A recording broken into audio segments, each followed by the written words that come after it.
વડોદરાના રાવપુરા વિસ્તારમાં આવેલા દુલીરામ પૈણાવાડાની ગલીમાં 100 વર્ષ જૂનું મકાન ધરાશયી થયું. વડોદરા શહેર રાવપુરા વિસ્તારમાં આવેલા દુલીરામ પૈણાવાડાની નવાબવાડામાં 100 વર્ષ જૂનું મકાન ધરાશયી થયું. જૂનો ગેટ ઐતિહાસિક ગત મોડી રાત્રે ધરાશયી થયો. વડોદરા મહાનગરપાલિકા દ્વારા પ્રી મોન્સૂનની કામગીરી અંતર્ગત નિર્ભયતાની નોટિસમાં નિષ્ફળ નીકળ્યું હોય તેવું લાગી રહ્યું છે. વડોદરા શહેર રાવપુરા વિસ્તારમાં નવાબવાડા ખાતે 100 વર્ષ જૂની ઇમારતનો ગેટ ધરાશયી થયો હતો. સદનસીબે વાહનોની અવરજવર ન હોવાના કારણે મોટી દુર્ઘટના ટળી. મોડી રાત્રે થયેલ ધરાશયીમાં કોઈ પણ પ્રકારની જાનહાનિ થયેલ નથી.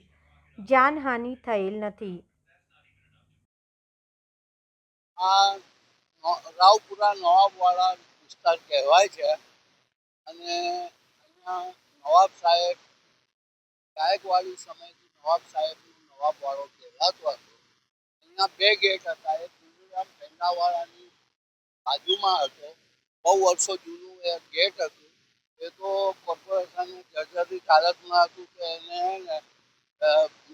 નષ્ટ કરી અને વ્યવસ્થિત રસ્તો કરી દીધો. પર આ ગેટ જે છે એમના ઘર અંદર નવાબ સાહેબના વાડાની અંદર જવાનો જે રસ્તો હતો તો એ ગેટ અહીંયા નવાબ સાહેબના ત્યાં અત્યારે કોઈ રહેતા નહીં હતા. એમના વારસદારો જે છે તો એ લોકો આજુબાજુ કંઈ સોસાયટીઓમાં રહેવા જતા રહ્યા છે. કેટલાક ફોરેન છે, ત્યાં કોઈ રહેતું નહોતું. ગઈકાલે મોડી રાત્રે આ જર્જરિત હાલતમાં હતું એટલે પડી ગયું.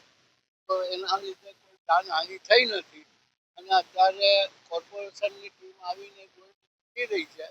હવે આને વ્યવસ્થિત ઉતારી અને રસ્તો બરોબર કરે એવી અમારી ઈચ્છા છે અને કોઈને જાનહાનિ થઈ નથી. આ વર્ષો જૂનું નવાબ સાહેબનું વાડું કહેવાતું હતું ગાયકવાડીના સમયે. સૈયદ મુનવ્વર અલી મુન્નાભાઈ.